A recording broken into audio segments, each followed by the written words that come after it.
Kajian rutin dari semua ranting di Cilongok.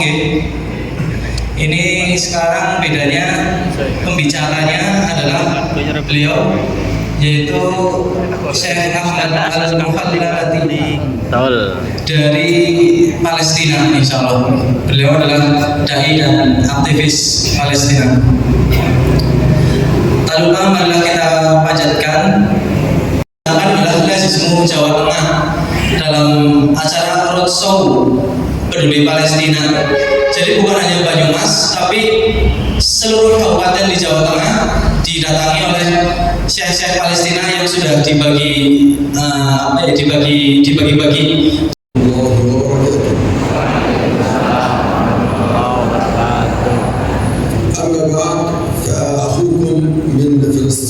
فلسطين من الأردن أحمد المخللاتي معلم القرآن وداعية في الأردن من فلسطين. Bismillah, saya sampaikan apa yang beliau sampaikan. Yang pertama, beliau membuka dengan muqaddimah. Alhamdulillah, segala puji bagi Allah, dan kemudian salawat serta salam. Kemudian beliau melanjutkan mengenalkan diri beliau. Beliau namanya adalah Syekh Ahmad Muhammad Said Mukhallalati. Beliau dari Palestina yang saat ini sekarang tinggal di Yordania. Alhamdulillah, beliau merasa terkesan tatkala datang di Banyumas ini dan merasa senang bisa berada di tengah-tengah warga Indonesia. Beliau melanjutkan bahwasanya pada kesempatan pagi ini yang pertama beliau akan berceramah atau berbicara tentang Ramadan atau keutamaan bulan Ramadan dan hal-hal yang terkait dengan bulan Ramadan. Kemudian beliau melanjutkan setelah itu akan membicarakan tentang peristiwa-peristiwa ataupun segala sesuatu yang berkaitan dengan Palestina. إن شهر رمضان هو أعظم الشهور في السنة. Beliau menyebutkan bahwasanya bulan Ramadan ini merupakan bulan yang paling mulia di antara bulan-bulan yang lain. ومن أين أتت عظمة هذا الشهر؟ Dan beliau menanyakan, kira-kira dari mana letak mulianya bulan ini?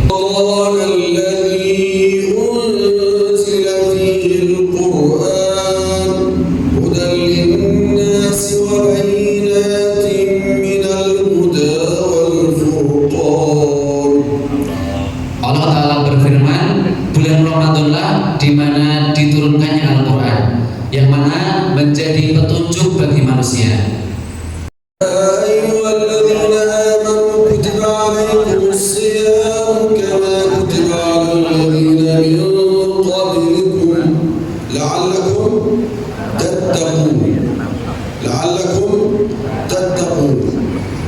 Maka dari itu ternyata goalnya ataupun tujuannya disyariatkan puasa di bulan Ramadan itu supaya mendapatkan ketakwaan kepada Allah Subhanahu wa Ta'ala. إذا ليس المقصد من رمضان أن نجوع ونعطش. Maka dari itu sesungguhnya bukan tujuan inti kita menahan lapar di bulan Ramadan. بل المقصود في النهاية والهدف الرئيسي هو أن نصل إلى تقوى الله. Akan tetapi tujuan utama, maksud yang utama kita puasa itu adalah meraih ketakwaan kepada Allah Subhanahu wa Ta'ala. Puasa menahan lapar dari pagi sampai malam, tapi masih dibersamai dengan maksiat. Artinya lisan kita tidak berpuasa, maka dia tidak mendapati kecuali lapar dan haus. فإن كان صوم يوم أحدكم فلا يسخر، يعني لا يرفع صوته ولا يرفث، لا يتكلم الكلام البذيء. Kata Nabi Muhammad SAW, maka jika salah seorang di antara kita berpuasa, maka janganlah dia marah. Dan beliau juga melanjutkan, janganlah dia berbuat yahfuz ataupun berkata-kata kasar.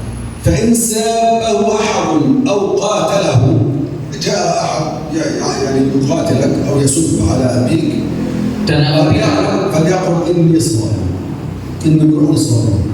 نعم. Dan apabila tatkala salah seorang tersebut diganggu ataupun dihina, maka seorang yang berpuasa tersebut hendaknya mengatakan, aku sedang berpuasa. ويقول عليه الصلاة والسلام: يا أيها الناس قد أظلكم شهر كريم. Nabi Muhammad SAW juga bersabda, wahai para manusia, telah datang atau telah dinaungilah kalian oleh bulan Ramadan. ما معنى هذا الحديث؟ أظلكم يعني الإنسان يكون تحت الشمس الحارقة وتأتي الغيمة فتظل هذا الإنسان، يستظل بظلها. Nah, beliau melanjutkan dengan menjelaskan definisi menaungi. Jadi menaungi itu tatkala ada matahari, kemudian datang sebuah awan yang kemudian jika orang di bawahnya dia akan merasa sejuk dan merasa aman dari panasnya terik matahari. ثم عندما يستظل الإنسان يكون طول السنة، طول 11 شهرا وهو في الحرق، الشمس الحارقة، فتأتي الغيمة، غيمة رمضان، يستظل تحتها. هذا تشبيه رائع على أساس أن هذا الشهر يطفئ لهيب الحياة المستمرة. Beliau menjelaskan bahwasanya bulan Ramadan ini sebagaimana awan tadi yang menaungi selama 1 bulan di antara bulan-bulan yang lain. Maka dari itu di bulan Ramadan ini kita merasakan kesejukan pada hakikatnya. فبالجوع والعطش ترجع الروح. Itu adalah malam Lailatul Qadar. Tapi ini masih belum pasti juga. Ini hanya untuk menekankan untuk kita semuanya harus maksimal juga di malam itu. Jadi tidak memastikan, kita tidak mengetahui secara aslinya. Asal ini maksudnya seperti itu. Beliau ingin memfokuskan di malam 27, meskipun itu juga ada potensi untuk tidak. من علاماتها أن تكون السماء صافية ولا يسمع نباح كلب وإنما يسمع صياح ديك. Beliau melanjutkan, salah satu tanda-tandanya adalah pada malam hari itu langit cerah, artinya bening. Kemudian banyak sekali suara-suara ayam berkokok. ثم تنزل الملائكة والروح فيها. الملائكة الروح جبريل عليه السلام، هي ليلة القدر ينزل جبريل على المؤمنين ويسلم على المؤمنين. يسلم صبح. Kemudian mereka ditemani dengan sholat malam yang mereka sholatnya itu di samping bangunan-bangunan yang sudah roboh. فغزة دمرت تدميرا كاملا، دمر 600 مسجد في غزة. Bahkan Gaza ini sudah diratakan dengan tanah sampai mencapai 600 masjid itu dihancurkan di sana. ودمرت المستشفيات والمدارس والجامعات. Tidak hanya itu, melainkan banyak rumah sakit itu juga dihancurkan, dan bahkan madaris ataupun tempat mereka sekolah, tempat mereka mengaji itu juga sudah rata dengan tanah. ثم لم يبق بيت على بيت ولا حجر على حجر، الناس هناك بالعراء بالخيام. Dan mereka saat ini hanya bisa mengandalkan dengan tinggal di dalam sebuah mukhoyam ataupun tenda. Dan sampai saat ini korban jiwa yang ada di sana itu sudah mencapai 70.000 jiwa orang mati syahid. لقد ذهبت عائلات كاملة، قتلت عائلات كاملة مسلمة. Banyak sekali keluarga yang semuanya itu sudah terbunuh. وأنتم أيها الإخوة الكرام لم تتوقفوا يوما عن مساعدة أهل غزة وفلسطين. Dan beliau sangat berterima kasih kepada warga Indonesia yang alhamdulillah sampai saat ini itu masih senantiasa memberikan bantuan kepada warga Palestina. ونحن نتكلم عن فلسطين وعن قضية فلسطين وغزة وغيرها. هذه ليست أرض عادية احتلت ونريد أن نرجعها، إنها الأرض المقدسة. Beliau menjelaskan tatkala kita membicarakan tentang Palestina itu bukan hanya sekedar tanah yang dijajah, melainkan itu tanah sejarah yang mulia bagi kaum muslimin, tanah yang suci. Beliau jelaskan. إنها ذكرت في كتاب الله 5 مرات. Bahkan karena saking mulianya Allah Subhanahu wa taala menyebutkan tanah tersebut dalam Al-Qur'an sampai 5 kali. ففي سورة الإسراء سبحان الذي أسرى بعبده ليلا من المسجد الحرام إلى المسجد الأقصى الذي باركنا حوله. Allah Ta'ala berfirman dalam surat Al-Isra, Maha suci Allah. وذكرت الأرض المقدسة والأرض المباركة وهكذا. نعم أيها الإخوة، إن هذه أرض فلسطين أولى القبلتين وثالث الحرمين الشريفين، لا تشد الرحال إلا لها وللمسجد الحرام وللمسجد النبوي.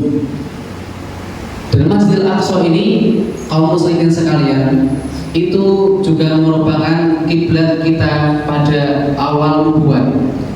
Jadi Nabi kita Muhammad SAW itu sebelum sekarang menghadap ke Ka'bah, dalam sholat kita pada dulunya kita atau kiblat kita semuanya itu adalah mengarah ke Baitul Maqdis.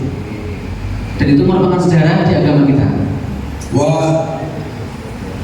ونعلم أن رسول الله صلى الله عليه وسلم علم أهمية المسجد الأقصى فحرك جيشا يقين ما تهون به علينا مصائب الدنيا. اللهم متعنا بأسماعنا وأبصارنا وقواتنا أبدا ما أبقيتنا واجعله الوارث منا واجعل ثأرنا على من ظلمنا وانصرنا على من عادانا ولا تجعل مصيبتنا في ديننا ولا تجعل الدنيا أكبر همنا ولا مبلغ علمنا ولا إلى النار مصيرنا. اللهم اكفنا بحلالك عن حرامك واغننا بفضلك عن من سواك. اللهم اكفنا بحلالك عن حرامك. Manusia yang lenyap dalam sekejap, sementara itu ada 111.400 orang lain terluka. Menambah panjang derita yang belum berujung.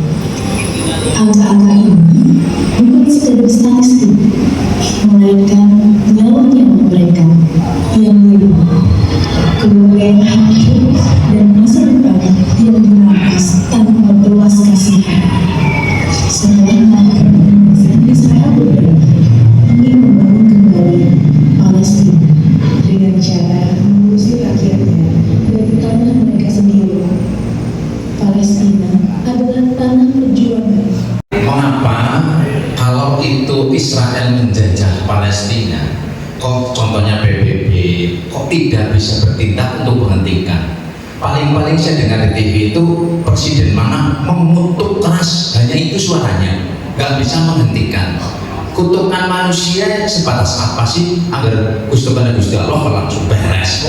Presidennya hanya mengutuk kan ngomong. Nah, gimana kok tidak ada yang bisa, ya PBB lah gampangan aja, tingkatannya lebih tinggi tuh, tidak bisa menghentikan gitu loh. Alasannya apa sih di balik sana?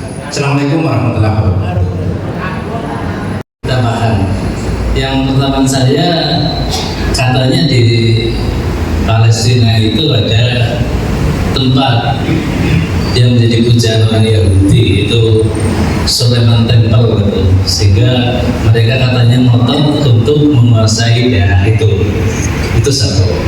Kemudian yang kedua, kalau hanya untuk menculik Netanyahu atau siapa atau tadi Mas Yuno, kayaknya ya mission impossible itu kan.